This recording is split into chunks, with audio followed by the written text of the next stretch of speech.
அனைவருக்கும் வணக்கம். நீண்ட இடைவெளிக்கு பிறகு நான் ஒரு வீடியோ போடுறேன். நிறைய பேர் பார்க்குறீங்க. பார்க்குற அந்த ஆடியன்ஸுக்கெல்லாம் என்னுடைய நன்றியை தெரிவித்துக் கொள்கிறேன். இப்போ என்னென்னா, நம்ம வீட்டில் கத்திரிக்காய் அறுவடை செய்கிறோம். அதை நீங்கள் பாருங்கள். நல்ல புது புது கத்திரிக்காய், அப்படியே பிஞ்சு கத்திரிக்காய். அது மாதிரி உரம் போடாது, உரம் போட்டிருக்கோம், பூச்சி மருந்து கிடையாது.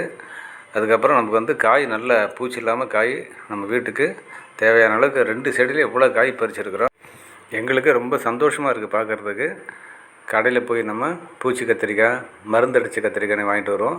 இது கத்திரிக்காய் நல்லது உடம்புக்கு அப்படிங்கிறது உங்களுக்கு தெரியும். நம்ம வீட்டில் ஒரு சின்ன ஜாடி இல்லை தொட்டி இருந்தால் கூட 2 செடி வைங்க.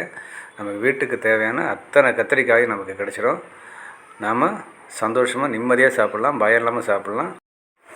இது என்ன பார்த்தீங்கன்னா, பேரலில் மா செடி வச்சு அது காய்ச்சிருச்சு பாருங்கள், காய் வச்சிருச்சு. இது கனியாகும்போது உங்களுக்கு நான் மீண்டும் வீடியோ போடுறேன். பிடிச்சிருந்தால் லைக் பண்ணுங்கள், ஷேர் பண்ணுங்கள். நன்றி.